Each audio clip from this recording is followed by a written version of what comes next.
Hi, welcome to ImagineWithIlluminArt. My name is Justin, and today we're in my kitchen. Well, my parents' kitchen. I'm kind of stranded at my parents' house at the moment, but regardless of the quarantine right now, I'd be home anyway during this time of year for both Passover and Easter. You see, I'm a cashew. My mom is Jewish and my dad's Italian Catholic. Cashew. So the springtime has always been a very busy time of year for me. And while both of the sides of my family have very different traditions for two very different holidays, something that always brings us together is both cooking and eating. I feel like half of my life has been spent in kitchens, be it my mom's, either my grandma's, or my own. In this mecca of food and family, we take our first bites, learn our first recipes, burn our first batch of pancakes, and then connect to each other as we get our hands messy and our palates savoring. Cooking has always also been a way of relaxing ourselves and sharing a piece of who we are with those we love. The kitchen is a never-ending resource for memories, and that's what we're going to be cooking up today. Memories. Also matzah balls, because it's still Passover time. And for those who don't know, Passover is the holiday where we celebrate the Jewish exodus from Egypt. After 10 plagues, Moses finally spooked Pharaoh enough to let us go free, but packing up was a rush job because we were afraid he'd change his mind. We were in such a rush that we couldn't even let our bread have time to rise, so when we baked it, it came out like a solid cracker, aka matzah. And we eat it today in memory of this fight. For my traditional matzah balls, we're going to need a cup and a half of matzah meal, either store-bought or home ground, 2 teaspoons of baking powder to make them nice and light, a half a teaspoon of salt, half a teaspoon of garlic powder, half a teaspoon of onion powder, half a teaspoon of white pepper, 5 eggs plus 1 egg yolk for good luck, 6 tablespoons of grapeseed oil. You can also use schmaltz or chicken fat if you have it. And you also need 2 tablespoons of dill. Now this year, I'm going to be experimenting a bit, trying to work off of what I remember my grandmother's tasting like. And I think I'm going to add a little bit of Hungarian paprika for a little bit of spice and some poultry seasoning. Now, before we get started, we have to wash our hands. But because of everything going on in the world, we should at least wash them for 20 seconds. Ergo, we're going to play a fun memory game. Turn on the water and pump some soap into your palm. As you scrub your hands, I want you to think of your favorite dish from when you were a kid. What did it look like? What did it taste like? Who made it for you? Was it only for special occasions, or was it a weeknight staple? Did you ever learn to make it? How old were you? Who taught you and how? Now, when you rinse, we're going to take a nice deep breath in, and as the soap is washed away, we're going to imagine taking a bite of that food and releasing the breath on a fulfilling sound. Now, don't you just feel happy? Of course, because food and cooking are sources of sense memory. Now, sense memory is when different sensations connected to our 5 senses trigger emotional responses from us. That happy feeling we get when we smell fresh baked cookies. The nostalgic feeling of touching a teddy bear's fur and thinking about our own pets or stuffed animals. The utter disgust when we poke our noses into a carton of milk and are immediately reminded of that sour, bitter taste from when we didn't check the expiration date. I'll never make that mistake ever again. Ooh. These reactions are all connected to memories, no matter how big or small. And today, I'm going to be using sense memory to my advantage. You see, I'm making matzah balls.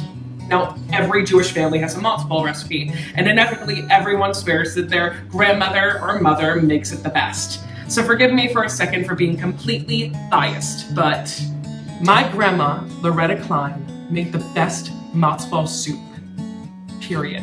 Hey, I said I was going to be completely biased, but for me, it was the best. Matzah ball soup became synonymous with my grandmother, so much so that when she passed, my entire eulogy was about matzah ball soup. Because that was what my grandmother was to me. Matzah ball soup is warm and comforting while also being hearty and nutritious. It's made with love and time and patience. It's like the world's best hug on the darkest day. It's a symbol that someone cared enough to make you something so soul-satisfying. It just made everything better.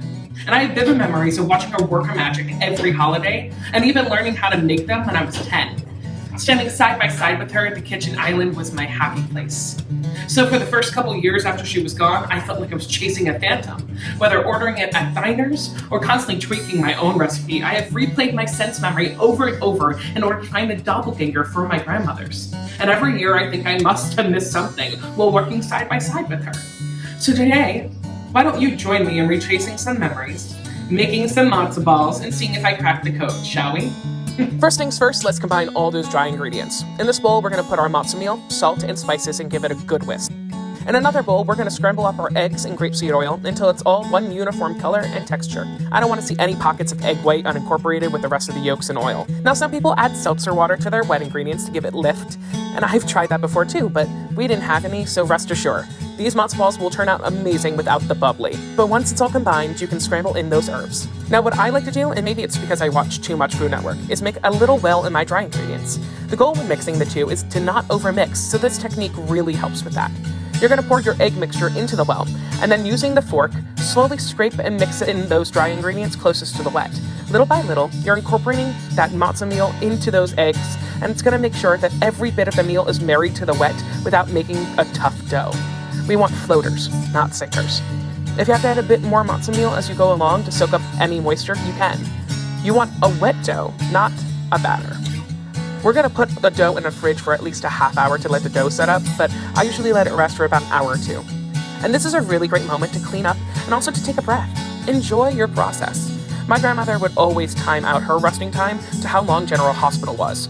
I personally put on some music and have a jam session. Just really own this time cooking and creating. It is your time to be alone in your element and at peace. Think about all the good times you've had in your kitchen. What is your favorite recipe to cook? How did you learn to make it? What does it smell like? If it were a sound, what does it sound like? When was the first time you made it? Why? And who did you make it for? And did they enjoy it? My family loves when I make pasta carbonara with homemade fettuccine. People don't know how easy it is to make pasta, but it's even more fun having your sister help you roll out and cut the dough. This is also a good time to get your boiling liquid ready. My grandmother used broth, so I don't dare break from tradition. And I even make my own the day before by boiling chicken thighs in hot, salted water, along with aromatics like bay leaves and garlic and onions for about 18 to 20 minutes. Once the chicken's internal temperature is at 160, you're all good. I like to shred mine and make chicken salad with it, and use the broth for what's really important: matzo balls. However, you can always cook your matzo balls in heavily salted water or even jarred broth. Now, when it gets time to cook the balls, I like to add some veggies like carrots and celery, as well as some herbs to help add to the flavor and make the soup nice and robust. Get that liquid in a large pot and on medium-high heat, bringing it to a boil. Meanwhile, let's get our chilled dough out of the fridge. We're going to start forming the balls. Think of it a little bit like forming meatballs or even cookie dough.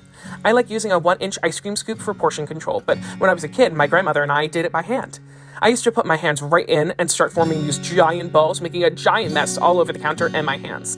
And she suggested using a bowl of water to dip my hands into between rolling in order to keep the dough from sticking to my skin. Now I treat that tip like a law. What are some messes you made in the kitchen? Have you ever started with the best intentions and then everything just got out of control? How did you save that dish? Luckily, it's really hard to ruin matzo balls, but trust me, I've known a few people to do it. I'm just gonna say, tennis balls, dry and dense. This recipe should yield about 20 balls. Once formed, turn your boiling liquid down to a simmer and submerge your balls one at a time so they don't stick together. Cover with a lid and let them cook from about 30 to 35 minutes or until they all float to the top and get a nice, beautiful light color. I like to serve up my soup with at least 2 balls to start. That way your family always has room for more. Now let's give it a taste. Every time I make this recipe, it's another trip down memory lane. So whether I get the end result to taste exactly like my grandmother's or not, I still got to make them with her, even in spirit and memory. And then getting to share them with my loved ones, or even eating alone, it just fills me with that same warmth and love her soup always brought to me. That hug in the dark. I'd love for you all to share with me some of your favorite food memories and recipes. Maybe even make a video of you cooking just like this, or photos so I can go along for the journey. You can send all your amazing food our way at ImagineWithIlluminArt@gmail.com. Thanks for tuning in, everyone. Check out some of our other amazing videos here on our YouTube channel, like them and subscribe. And tell your friends. Have a wonderful day, everyone.